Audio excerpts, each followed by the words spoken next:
Lex Reads. So in today's video, I wanted to talk about 5 authors that I've never read. They are new to me. All of them are Black women writers. Now, of course, I've heard of them. Some of them are popular. They have just been on my shelves. Every year, I always say I want to implement more, Black authors, new authors to me, and I have a good amount on my shelves. So before we get started, don't forget to like, comment, and subscribe. So the first one, the cover really intrigued me, and I remember seeing it, I think on probably Goodreads or Instagram, one of those 2 platforms, but it is Black Girl in Paris by Shay Youngblood. Now, I believe this might be her only novel. This came out, let's see,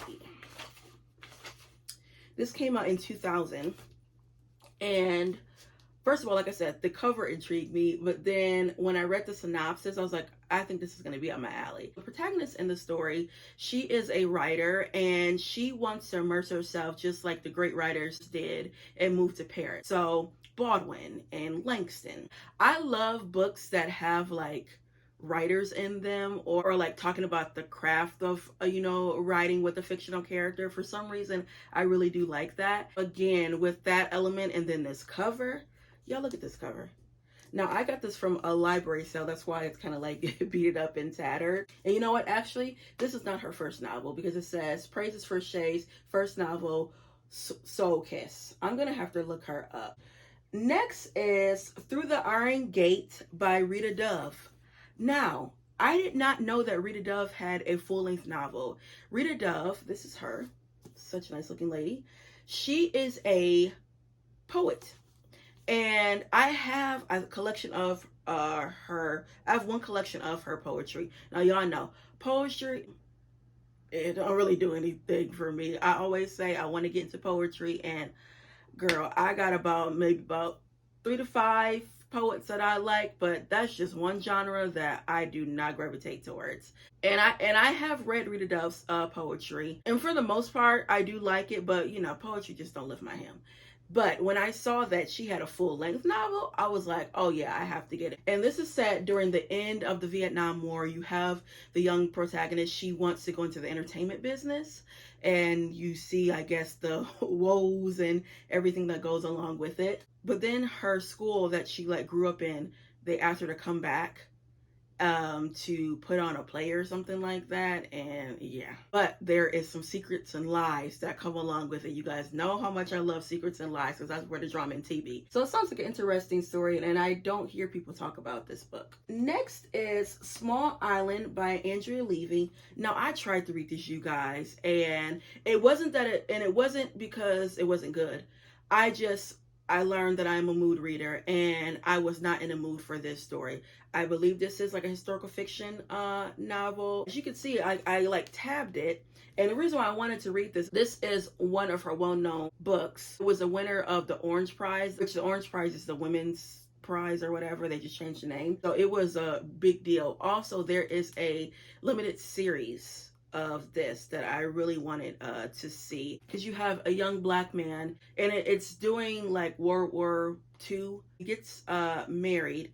I think he does go off to war. They rent, I think, a room or something, and the owner is a white lady, and some stuff go on. So yeah, you know what I should do with this, because this is long.